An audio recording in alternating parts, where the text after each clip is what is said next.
দুনিয়াতে যত অদ্ভুত অদ্ভুত প্রশ্ন সব আপনি মুসা আলাইহিস সালামের মাথা থেকে পাবেন। বিভিন্ন বিষয়ে আল্লাহরে প্রশ্ন করতেন। সাইয়েদনা মুসা আলাইহিস সালাম আল্লাহরে বললেন, আল্লাহ আপনি আমার এমন একটা জিকির শিখাইয়া দেন যে জিকিরটার শব্দ আপনি আর আমি ছাড়া কেউ জানবে না।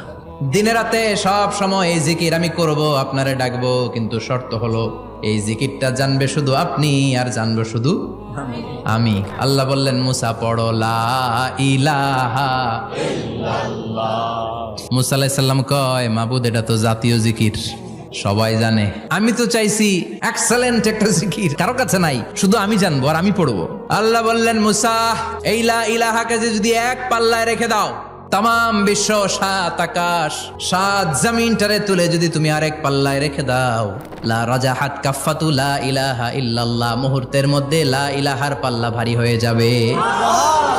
ও মুসা, তুমি যতই এক্সক্লুসিভ জিকির চাও, লা ইলাহার চেয়ে দামি জিকির আমার কাছে নাই।